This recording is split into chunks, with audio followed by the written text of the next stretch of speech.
G'day Bodgies and Widgies and welcome back to the channel. Today we're doing a care guide and gotta say, really love making these videos. It's super fun to record this fish up close, make it the spotlight or the star of the video, and I get to share kind of my personal experiences keeping these fish. So expect to see a few more care guides. The only reason I don't do them too often is because I personally feel that I want to really make sure that I know all the ins and outs about the behavior of a fish before I share that information with you guys. So when you eventually or plan to keep this fish, you kind of know everything to expect when keeping it.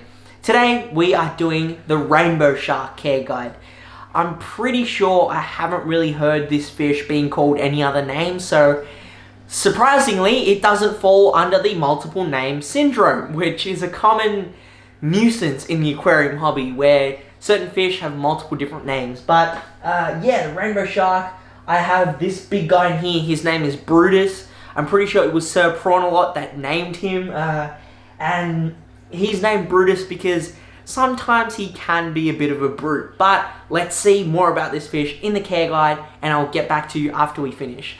One of the most popular freshwater aquarium shark species is the rainbow shark. Although the rainbow shark is a member of the Cyprinidae family, meaning it's more closely related to goldfish than true sharks, its slender body shape and fin structure makes it look like a miniature shark.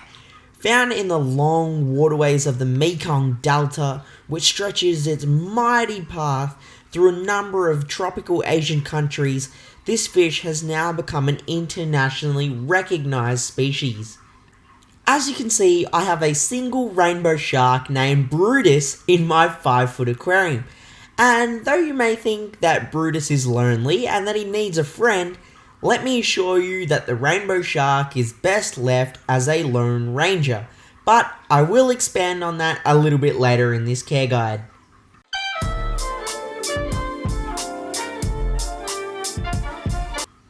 Now, if you really want a unique, larger bodied fish for your community aquarium, then I would 100% recommend the rainbow shark. I found that when you go to purchase the rainbow shark, the size you'll find it at varies greatly from time to time.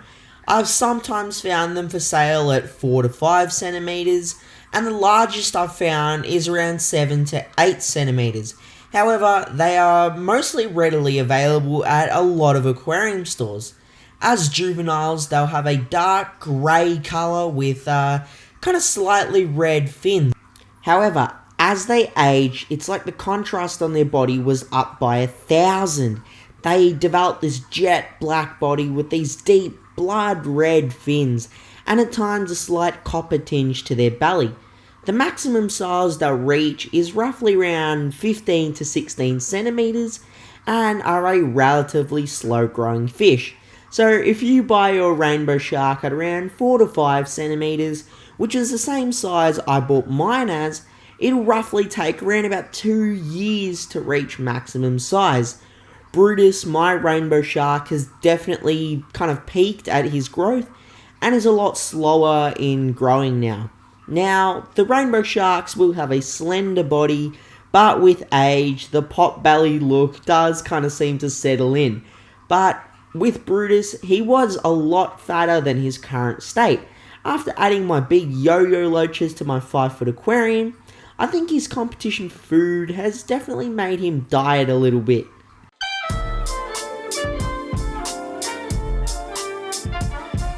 Rainbow sharks aren't exactly a super active fish. They are kind of like a bottom dweller that spends most of their day grazing on rocks and plants for algae and rummaging around for food. They do spend a decent amount of their time resting in caves and dark spaces. However, they certainly are a territorial fish. From my 2 years of experience keeping Brutus, I have found that he doesn't really like fish that have the same body shape as him, meaning my roseline sharks, my Meistus catfish, and my black ghost knife, as they are kind of somewhat lengthy and have a similar colour or streamline shape. He also doesn't like fish often breaching his territory, which my Bolivian rams did do a fair bit. to kind of express his dislike, he would chase the fish away, and at one stage it did begin to feel that it was getting a little bit too much, because majority of his day was him just chasing around my roseline sharks. So what I did was isolate him in a breeder box for about 3 days, and this was kind of like his timeout, but I do find that this not only worked on him, but on a wide variety of fish in general. So in addition to that, my 2 big yo-yo loaches were gifted to me, as I said before, and these loaches were basically the same size as Brutus, and they routinely slept in his caves, entered his territory, and they didn't care about sleeping on top of him either. So I think that really did soften his behaviour down. And now I rarely see any chasing behaviour or aggression, and he has become a bit of a gentle giant, or as I like to call him, a big water cow. So I would personally say that rainbow sharks, even though they aren't an active species, need quite a fair bit of space with a lot of areas for them to hide, and this gives them that security and allows them to have a small territory established. I found that they're perfectly fine with top dwelling and mid-water fish, but anything that dwells in the lower mid and bottom areas of the tank might run into a bit of problems. Now, I wouldn't say that the rainbow shark is an active jumping species. My yo-yo loaches, on the other hand, oh god, that's a story for another day. But if the rainbow shark does feel threatened or in a position where it's not exactly comfortable, it will take the leap of faith, and this is a behaviour that I have personally seen. Though Brutus didn't jump out of my tank, during his 3-day, let's call it timeout, he did have a few attempts of trying to jump out of the breeder box. But luckily with that net that kind of comes over the corners of the breeder box, it did kind of stop him. But yeah, they will kind of jump, so I would keep a lid on the aquarium just to be a little bit safe. But in terms of tank mates, I would say that the rainbow shark would be great with larger bodied community fish like rainbows, giant danios, and a wide range of top and mid swimming tetras. They're also a great option for South American cichlid tanks with fish like geophagus, severums, synspiliums, but obviously nothing too aggressive like an Oscar or a jaguar cichlid, stuff like that.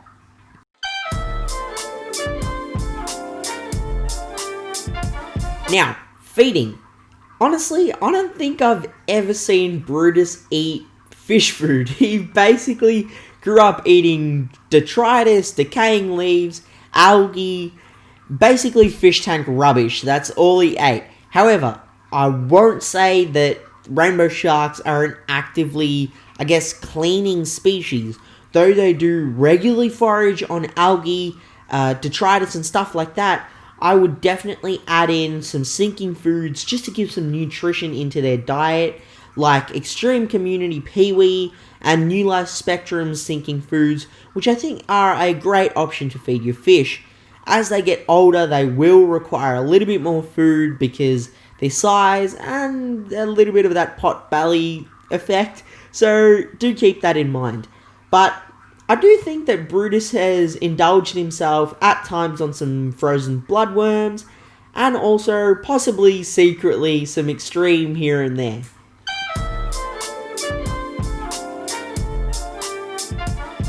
So, now that we've seen everything you need to know in terms of care, how and where do you go about buying the rainbow shark?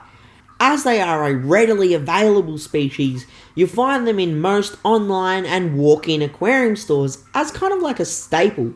I'd make sure to only get one rainbow shark as they are extremely aggressive to members of their own species. Also make sure that they have full bellies. I've personally seen them at a few aquarium stores with sunken bellies, and this means that they aren't eating and they have a low immune system. So if you add them to your aquarium, they might get a bit stressed out and unfortunately pass away. So before purchasing, make sure that they are nice and full, and ask the shop to feed them if that really does make you feel a bit more comfortable and safe in terms of purchasing. In terms of choosing males or females, you're kind of going to be out of luck. It is pretty hard. These fish aren't sexually dimorphic, which means you can't tell the difference between males and females, and I personally don't think it's worth the risk of getting multiple rainbow sharks to see if they will breed. Okay, I really hope you enjoyed that video about the rainbow shark. Got no regrets keeping this fish, even though I did say it's a little bit on the territorial side. It's got amazing colours, really great behaviour, and it's a phenomenal cleanup crew addition to any big planted aquarium. Constantly grazing on algae, eating. It's a really, really good fish. So I would 100% recommend you to get this fish if you have a big planted aquarium and you want something to kind of keep on top of eating detritus and algae and things like that. But really want to thank you for watching this video. If you want to see more care guides like this, do let me know and I will make them happen on the channel. And yeah, please do make sure that you like this video if you enjoyed it, subscribe to the channel if you haven't done so already, and as always, stay safe, stay happy, stay Aussie Australian, Bodgie out.